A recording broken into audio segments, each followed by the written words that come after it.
on ne contracte pas. On ne contracte pas. Depuis ce vendredi 5 avril 2024, la phrase « je ne contracte pas » a fait le tour d'Internet. La cause, une vidéo devenue virale dans laquelle on voit un homme et une femme à bord d'une voiture à l'arrêt durant un contrôle des gendarmes dans le nord de la France. Tous deux refusent de se soumettre au test d'alcoolémie qui leur est demandé. Et ils refusent au point que le gendarme va briser la vitre de leur voiture pour les arrêter. Pourquoi ? Eh bien, ils refusent de se soumettre aux gendarmes parce qu'ils appartiennent à un mouvement, bien évidemment parti des États-Unis, qui s'appelle les citoyens souverains, qui pousse ses membres à rejeter en bloc tout ce qui touche au système légal.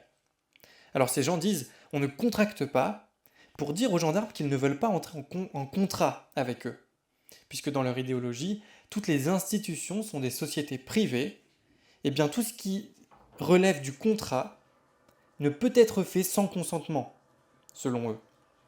Et donc ne pas contracter, c'est une phrase recommandée par la mouvance qui est censée protéger les individus qui y croient de tout échange non voulu. Alors vous pouvez trouver ce mouvement très bizarre et vous dire qu'il n'y a que des Américains pour inventer une chose pareille, mais n'est-ce pas notre attitude à nous aussi, les chrétiens ? C'est vrai, on est des étrangers et voyageurs sur cette terre, on est concitoyens des saints, on est assis en Jésus-Christ dans les lieux célestes. Et le monde qui nous entoure est un monde hostile, plein d'idolâtrie, de péchés en tout genre, où la vie n'est pas respectée, la justice n'est pas respectée, le mariage n'est pas respecté, nos enfants ne sont pas respectés, nos croyances ne sont pas respectées, les femmes ne sont pas respectées. Et on en a un peu parlé hier avec Alex, et cette distinction qu'on fait entre le séculier et le sacré, et notre tendance à croire qu'il existe deux mondes totalement distincts. Alors on se dit que puisqu'on ne peut pas rester très longtemps près d'une flaque de boue sans être éclaboussé, il vaut mieux se tenir à distance. On se dit que puisqu'on ne peut pas tremper dans le bouillon de poulet sans en prendre le goût, on préfère ne pas trop flirter avec le monde et rester en vase clos uniquement avec des chrétiens. Et au travail ou à l'école, on fait juste ce qu'on a à faire, sans oublier bien sûr qu'on doit évangéliser nos camarades et nos collègues, mais on ne voit pas du tout comment connecter notre foi avec le monde, tant celui-ci nous semble hostile. Alors comment faire ? Comment faire en sorte que l'Église évolue dans ce monde sans que le monde n'entre dans l'Église ? Comment faire en sorte que le bateau soit dans l'eau sans que de l'eau ne soit dans le bateau ? Eh bien, c'est à cette question qu'on va chercher à répondre à partir d'un passage de la Bible qu'on va lire et méditer ensemble ce matin et qui se trouve en Exode 34, les versets 10 à 27. Dans ce passage, le peuple de Dieu vient de quitter l'Égypte. Dieu a fait un miracle extraordinaire en délivrant son peuple de l'esclavage. Sauf que les Israélites, ils avaient encore de l'eau dans le bateau après 400 ans en Égypte. Ils avaient trempé trop longtemps dans le bouillon de poulet. Du coup, alors que Dieu leur avait donné les 10 commandements, alors qu'ils venaient de faire alliance avec lui, alors qu'ils venaient de les sauver, l'épisode tragique du veau d'or a lieu. Et cet épisode, c'est l'équivalent d'un adultère pendant la lune de miel pour Israël. C'est absolument terrible. Le peuple tombe immédiatement dans l'idolâtrie. Et grâce à l'intercession de Moïse, le peuple, le Dieu compatissant et qui fait grâce, le Dieu lent à la colère, riche en bienveillance et en fidélité, accepte de refaire une alliance avec son peuple. Mais alors qu'il va faire cette alliance, il va avertir Israël au sujet de ce qui constituera tout au long de son histoire sa grande tentation et sa principale faiblesse, le péché d'idolâtrie. Alors lisons ce passage en Exode chapitre 34, on va lire les versets 10 à 27, afin de voir quelles sont les recommandations de Dieu à son peuple pour vivre dans le monde sans tomber dans l'idolâtrie. Et avant de lire ce passage, j'aimerais simplement qu'on prie. Seigneur, ouvre les yeux de notre cœur maintenant à ta parole.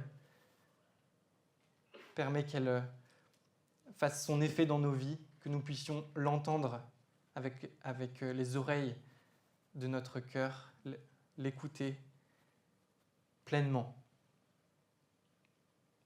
Et Seigneur, nous attendons à toi, à l'assistance, au secours de ton esprit pour cela. Amen.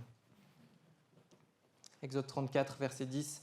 L'Éternel dit, « Voici que je conclus moi-même une alliance avec une alliance. Je ferai en présence de tout ton peuple des miracles tels qu'il n'y en a jamais eu sur toute la terre et dans toutes les nations. Tout le peuple au sein duquel tu te trouves verra l'œuvre de l'Éternel, cette œuvre redoutable que j'accomplirai avec toi. Prends garde à ce que moi, je t'ordonne aujourd'hui. Je chasserai devant toi les Amoréens, les Cananéens, les Hittites, les Phéréziens, les Héviens et les Yébousiens. Garde-toi de conclure une alliance avec les habitants du pays où tu dois entrer, de peur qu'ils ne deviennent un piège au milieu de toi. En effet, vous renverserez leurs autels, vous briserez leurs stèles et vous couperez leurs poteaux d'Achéra. Tu ne te prosterneras pas devant un autre Dieu, car l'Éternel porte le nom de jaloux. Il est un Dieu jaloux. Ne conclus pas d'alliance avec les habitants du pays, de peur que, se prostituant à leur Dieu et leur offrant des sacrifices, ils ne t'invitent et que tu n'en manges.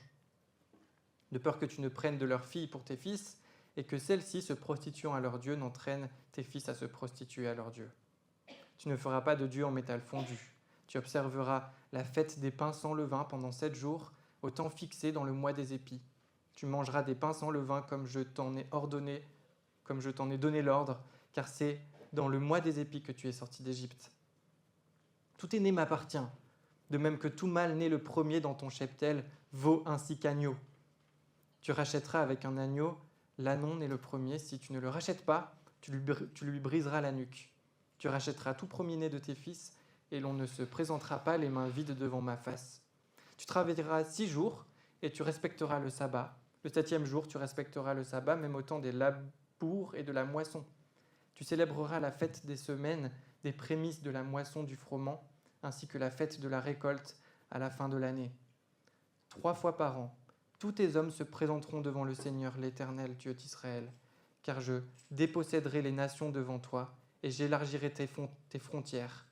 Personne ne convoitera ton pays pendant que tu monteras pour te présenter devant l'Éternel ton Dieu 3 fois par an. Tu n'immoleras pas mon sacrifice sanglant avec du pain levé, et le sacrifice de la fête de la Pâque ne passera pas la nuit jusqu'au matin. Tu apporteras à la maison de l'Éternel ton Dieu les prémices des premiers fruits de ton sol. Tu ne feras pas cuire un chevreau dans le lait de sa mère. L'Éternel dit à Moïse, écris ces paroles, car c'est conformément à elles que je conclus une alliance avec toi et avec Israël. Jusqu'ici, notre lecture. Alors j'aimerais suggérer que dans ce passage, Dieu nous invite à manifester dans le monde que nous sommes, Dieu nous invite à manifester dans le monde que nous sommes en alliance avec ce Dieu jaloux par une relation exclusive et mutuelle. Une relation exclusive et mutuelle. Et on va commencer avec la première partie. Dieu conclut une alliance avec nous, son peuple. Et il voit cette alliance comme une relation d'abord exclusive. Et on va passer plus de temps dans cette première partie parce qu'il y a pas mal de liens avec le thème de notre week-end. Donc cette partie sera plus longue que la seconde. Et on voit cette notion de relation exclusive dans les premiers avertissements donnés par Dieu. Le peuple ne doit pas réaliser d'alliance politique avec d'autres peuples. C'est les versets 12 et 15 par exemple. Il ne doit pas imiter les pratiques religieuses païennes qui l'environnent. Versets 13 à 15 par exemple. Il ne doit pas conclure de mariage avec les habitants des autres peuples. Verset 16. Il ne doit pas construire d'idoles. Verset 17. En fait, au moment où Dieu prend Israël pour son unique peuple, Israël doit prendre Dieu pour son unique Dieu. C'est une relation exclusive. Pourquoi ? Eh bien, le texte nous donne une raison. C'est parce que Dieu est un Dieu jaloux. Et on peut se poser des questions sur qu'est-ce que c'est que cette jalousie de Dieu ? Parce qu'effectivement, en tant qu'être humain, ce terme est surtout péjoratif, n'est-ce pas ? Cette sorte de jalousie divine, c'est l'attitude de celui qui tient à l'exclusivité dans une relation qui exige cette exclusivité. Comme le dit un auteur, en français moderne, le mot jalousie évoque généralement une peur irrationnelle et paranoïaque. C'est le sentiment éprouvé par quelqu'un qui vit dans la crainte de ne pas posséder pleinement ce qui lui appartient. C'est un sentiment qui ne correspond pas à la réalité. Mais il existe une saine jalousie. Si une femme trompe son mari, il est naturel et légitime que celui-ci éprouve de la jalousie. Si le mari n'éprouve aucune jalousie, on peut se demander s'il aime vraiment sa femme. De même, Dieu manifeste une saine jalousie dans son zèle pour son peuple. Il s'intéresse à son bien précieux. Nous sommes son bien précieux. Quand son peuple se tourne vers une autre divinité, il réagit vigoureusement. Et puisque Dieu est infiniment jaloux de l'honneur de son nom, tout ce qui menace le bien de sa fidèle épouse sera confronté à sa toute-puissance divine. Et ça, c'est une bonne nouvelle pour nous, pour le peuple de Dieu. La jalousie de Dieu est une grande menace pour ceux qui se prostituent, vendent leur cœur au monde et font de Dieu un cocu. Mais sa jalousie est un grand réconfort pour ceux qui gardent leur vœu d'alliance. La jalousie de Dieu nous montre l'amour intense et pur qu'il éprouve pour son peuple, auquel il s'est lié au moyen d'une alliance qui ressemble à un mariage. Donc vous voyez comment le fait que Dieu est un Dieu jaloux est une bonne nouvelle pour nous qui sommes membres de son peuple. Ça veut dire que Dieu va tout faire pour protéger son bien. Et j'ai travaillé quelque temps en prison et j'ai malheureusement assisté à des tromperies autour de moi. Et je peux vous dire à quel point un homme trompé par son clan ou un homme trompé par sa femme est incontrôlable. Il fait tout pour protéger son honneur ou son mariage. Alors nous pouvons avoir la certitude que si notre Dieu est un Dieu jaloux, c'est pour notre plus grand bonheur. Nous pouvons nous savoir sous sa protection. Il ne sera jamais indifférent si nous tombons dans l'idolâtrie. Et il a tout fait pour nous en libérer.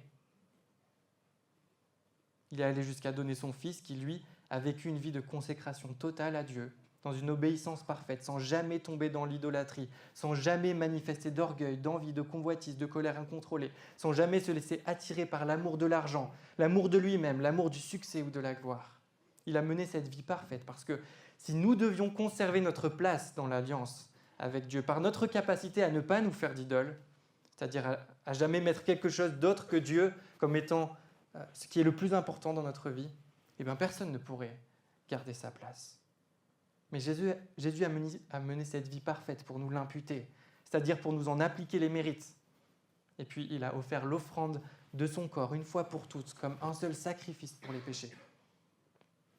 Et de cette manière, il a établi une nouvelle alliance, une alliance dans laquelle il met sa loi dans nos cœurs, il les écrit dans notre intelligence, et il ne se souvient plus de nos péchés ou de notre idolâtrie.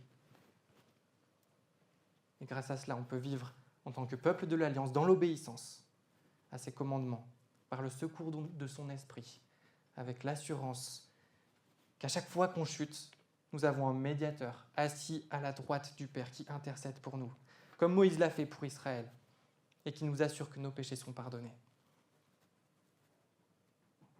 Et tant que Jésus demeure en alliance avec Dieu, nous aussi nous le pouvons. Si Dieu voulait nous en exclure, il devrait aussi en exclure son Fils. Alors comment donc vivre cette relation exclusive, sans nous isoler du monde ? Comment vivre différemment à la maison, au travail, à l'école ? C'est pas toujours facile, n'est-ce pas ? On est tenté par le compromis constamment. On a envie d'être accepté par le groupe. Comment le bateau peut être dans l'eau sans qu'il n'y ait de l'eau dans le bateau ? Eh bien, un bon moyen pour réussir cela, c'est déjà de savoir comment peut se manifester l'idolâtrie dans notre monde. Et ce matin, j'aimerais me focaliser sur le monde professionnel. Parce que pour la plupart d'entre nous, ce dans quoi on passe le plus de temps dans notre vie, c'est au travail. Alors on va voir maintenant comment le travail peut être une idole en général, mais on va parcourir quelques domaines professionnels aussi pour voir quelles sont les idoles spécifiques de ces professions et pour voir comment c'est possible de les exercer en vivant une vision du monde façonnée par l'Évangile. Et pour cette partie, je m'inspire beaucoup de ce que j'ai lu chez Keller en particulier, son ouvrage qui s'appelle « Dieu dans mon travail ». Et je vais juste commencer la réflexion ici parce que Alex va revenir plus en détail sur ce sujet-là demain. Alors prenons un exemple que j'ai lu dans ce livre de Keller. Andrew, 22 ans, se retrouve au chômage sans aucun moyen parce qu'il a très peur en acceptant un travail consistant à porter des cartons dans un entrepôt. Il a très peur de rester bloqué toute sa vie. Il craint gagner peu. Il craint de faire un boulot que seuls les gens moins bien font. Il craint de ne plus être considéré par ses amis comme quelqu'un de cool. Et peut-être même, il craint de perdre sa copine.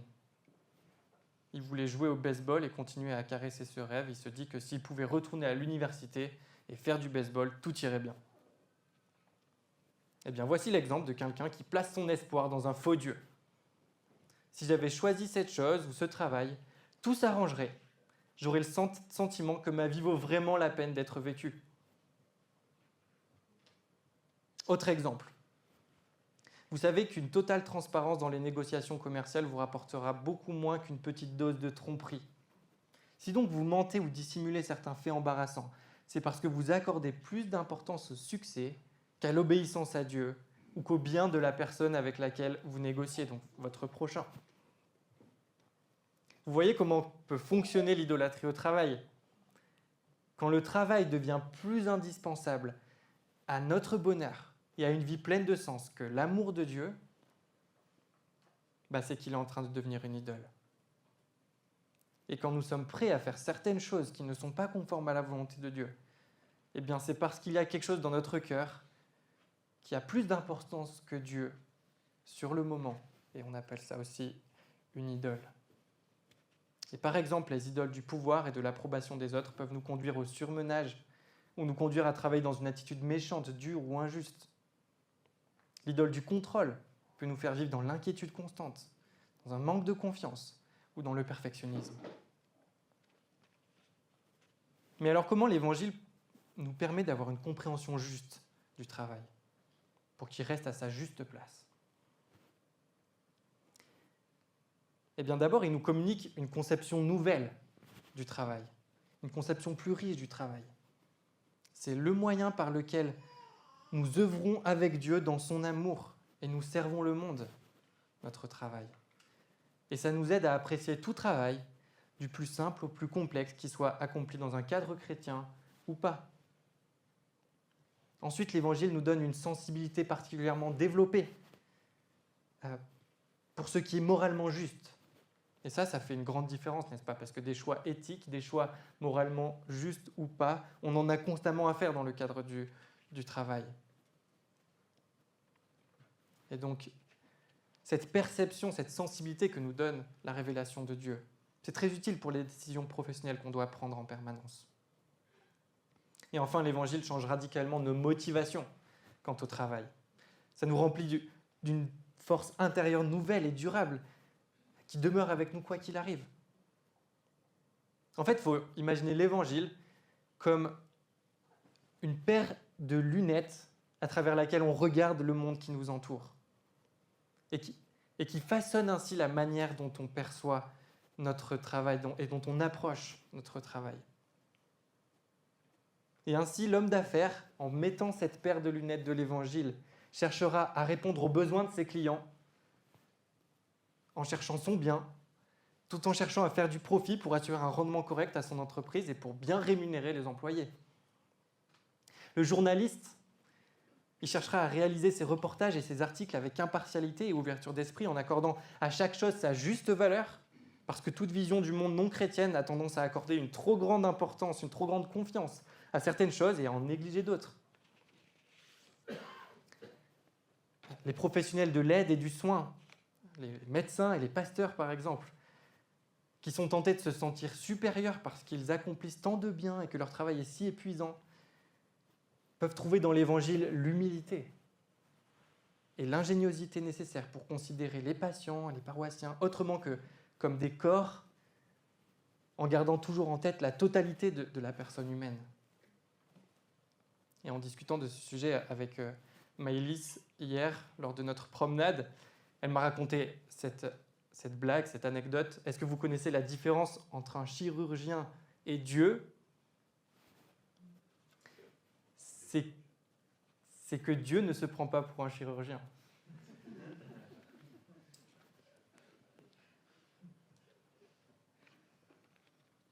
Vous voyez avec cet exemple le genre d'idolâtrie qu'il peut y avoir dans notre travail. Et vous voyez comment une compréhension juste de Dieu, du monde dans lequel on vit, de la place de l'homme, du péché, du salut, peut radicalement changer la manière dont on le perçoit. Et plus généralement, voilà le genre de questions qu'on peut se poser pour considérer notre travail, pour qu'on puisse considérer son travail avec les lunettes de l'Évangile. Première question, sur quelle histoire, quel grand récit le secteur dans lequel je vis se base-t-il ? Le secteur dans lequel je travaille se base-t-il ? En gros, c'est comment le secteur dans lequel je travaille répond aux questions suivantes. Comment le monde devrait être ? Quel est le problème dans le monde qui fait qu'il n'est pas comme il devrait être ? Et quelle est la solution ? Et hier, avec Alex, on a vu comment une vision chrétienne du monde répond à ces questions, avec cette notion de monde originel, comment le monde devrait être, de monde déchu, quel est le problème à notre monde, le monde vaincu et glorifié, quelle est la solution au problème. Et en fait, chaque secteur professionnel, chaque société même, trouve des réponses à ces questions pour donner du sens à ce qu'elle fait. Et c'est intéressant de chercher à comprendre quel est ce grand récit sur lequel se base notre travail, pour savoir comment on peut le confronter ou s'y insérer selon à quel point il est conforme ou non à la vision chrétienne du monde. Sur quelle hypothèse cette vision du monde s'appuie-t-elle quant au sens de la vie, aux questions éthiques, à l'origine, à la destinée de l'homme ? Quels sont ses idoles, ses espoirs, ses peurs ? Est-ce qu'il y a des aspects de la vision du monde de mon secteur professionnel qui sont conformes à l'Évangile et auxquels je peux me conformer ? Ou à l'inverse, est-ce qu'il y en a qui ne sont pas conformes et que je peux chercher à défier ? Comment est-ce que je peux travailler de sorte à ce que les autres voient que je suis chrétien ? Comment est-ce que je peux servir les autres, être utile à mon secteur professionnel, faire preuve de compétence et d'excellence et témoigner de Christ ? Et vous voyez avec ce genre de réflexion qu'on n'est plus du tout dans la dualité sacré-profane et que notre seule raison d'être dans le profane, dans notre travail par exemple séculier, c'est pour évangéliser. Et que soit on évangélise, soit on travaille, mais qu'on ne voit pas comment on peut travailler tout en étant influencé par ces lunettes de l'Évangile. Et je trouve que toute cette réflexion nous permet d'avoir une vision plus large de comment le monde dans lequel on vit peut être influencé par l'Évangile. C'est possible que le bateau soit dans l'eau sans que l'eau soit dans le bateau. Mais il faut prendre du temps de réfléchir à ces choses pour voir comment on peut vivre dans le monde sans en adopter les idoles. Et je me permets encore de mentionner ce que font Maëlys et Denis à ce sujet. Ils ont un groupe de médecins chrétiens qui réfléchissent et s'encouragent dans ce sens à voir leur métier avec les lunettes de l'Évangile. Et c'est un excellent moyen de vivre comme chrétien dans le monde sans tomber dans ses travers, de prendre des instants de recul et de discuter avec les autres chrétiens qui font le même travail que nous à ce sujet. Et ça peut être une super idée de trouver une ou deux personnes qui sont dans le même secteur professionnel que nous, ou peut-être même dans la même entreprise, pour vivre ce même genre de dynamique en se rencontrant de temps en temps. Et tout ça dans le but que notre vie dans le monde manifeste que nous sommes en alliance avec le Dieu jaloux par une relation exclusive et mutuelle. Alors on vient de voir en quoi l'alliance doit être exclusive, en vivant dans le monde sans tomber dans l'idolâtrie. Et on va voir maintenant en quoi elle doit être mutuelle. Et je serai nettement plus court pour cette partie. La deuxième partie de notre texte montre la part qu'on doit prendre dans le peuple de l'alliance, dans l'alliance avec son Dieu. Il nous montre la part que doit prendre le peuple dans l'alliance avec son Dieu. Et cette part, c'est principalement maintenir un modèle d'adoration régulier, entrer dans le saint repos de Dieu et offrir à Dieu le meilleur de soi-même. En fait, par ces prescriptions, Dieu voulait que non seulement l'alliance serve à préserver le peuple des compromis, mais aussi qu'elle façonne son identité. Les fêtes, les rythmes réguliers avait pour but d'adorer Dieu tout en posant des jalons importants qui allaient façonner l'identité du peuple. Et bien que nous sommes dans une période de l'histoire du salut totalement différente, ces principes sont toujours en vigueur pour nous. D'abord, maintenir un modèle d'adoration régulier. Dieu nous appelle à le louer en Église chaque premier jour de la semaine. Il nous donne les sacrements, le baptême et la scène, et nous rappelle que nous sommes distincts des autres peuples, marqués du sceau de Dieu, en particulier par ces sacrements. Maintenir un modèle d'adoration régulier. Entrer dans le saint repos de Dieu. Nous croyons que la notion de sabbat, d'un jour mis à part pour être consacré au Seigneur, c'est toujours d'actualité pour l'Église. Et comme le dit notre confession de foi, on respecte ce sabbat quand non seulement on observe tout le jour du Seigneur un saint repos de nos propres œuvres, paroles et pensées, qui se rapportent à nos travaux et récréations profanes, et qu'on occupe tout notre temps aux exercices publics et privés du culte et à des devoirs d'obligation et de miséricorde. Alors c'est toujours facile de trouver des exceptions au sabbat. Il y aura toujours d'autres choses à faire que de rendre un culte à Dieu le dimanche. Mais quiconque est trop occupé pour sanctifier le jour du Seigneur devrait justement prendre un sabbat pour repenser ses priorités, n'est-ce pas ? C'est pas toujours facile, mais on devrait faire ce que Dieu dit et croire que 6 jours suffisent pour accomplir le travail que nous sommes réellement appelés à faire. Et je pense que le sabbat, c'est un des meilleurs moyens d'éviter d'idolâtrer le travail, justement. C'est le moment d'arrêter de penser aux gains terrestres et de méditer sur la gloire de Dieu. Donc maintenir un modèle d'adoration régulier, entrer dans le saint repos de Dieu, et enfin offrir à Dieu le meilleur de nous-mêmes. Hébreux 13, verset 15 nous dit « Par lui, offrons sans cesse à Dieu un sacrifice de louange, c'est-à-dire le fruit de lèvres qui confessent son nom. » 1 Corinthiens 16, verset 2 nous dit que chacun de vous, le premier jour de la semaine, mette à part chez lui ce qu'il pourra selon ses moyens, afin qu'on n'attende pas mon arrivée pour faire les collectes. Romains 12, verset 1 nous dit « Je vous encourage donc, frères, par les compassions de Dieu, à offrir vos corps comme un sacrifice vivant, saint, agréable à Dieu, ce qui sera de votre part un culte raisonnable. Ne vous conformez pas au monde présent, mais soyez transformés par le renouvellement de l'intelligence afin que vous discerniez quelle est la volonté de Dieu, ce qui est bon, agréable et parfait. » Vous voyez, il y a tout un tas de moyens d'offrir à Dieu le meilleur de nous-mêmes, même si on ne le fait plus exactement de la même manière que c'était prescrit dans Exode 34. Pour bien vivre dans ce monde, pour que notre bateau navigue dans les eaux de ce monde sans qu'il y ait de l'eau dans le bateau, cherchons vraiment à maintenir un modèle d'adoration régulier, à entrer dans le saint repos de Dieu et à offrir à Dieu le meilleur de nous-mêmes. Parce qu'en faisant cela, on façonnera notre identité en tant que membre du peuple de l'Éternel, en alliance avec le Dieu jaloux, par une relation exclusive et mutuelle. C'est en faisant cela qu'on ne se conforme pas au monde présent, mais qu'on se laisse transformer par le renouvellement de l'intelligence, afin de discerner la volonté de Dieu. Et grâce à cela, on pourra être lucide sur l'idolâtrie de notre cœur, les idoles de notre société, de notre université, de notre secteur professionnel. Et on pourra servir Dieu dans son monde en vivant d'une manière qui l'honore pleinement et en mettant sur nos yeux les lunettes de l'Évangile et d'une vision biblique du monde. Et ainsi, on ne sera pas comme ces citoyens souverains qui pensent que le seul moyen de ne pas se laisser corrompre, c'est de vivre dans un monde parallèle. Que Dieu nous vienne en aide face à ce défi. Et je vais terminer par prier. Seigneur, oui, viens-nous en aide face à ce défi. Parce que nous sommes si souvent tentés, soit de nous laisser entraîner par les idoles de ce monde, nous laisser corrompre par l'idolâtrie.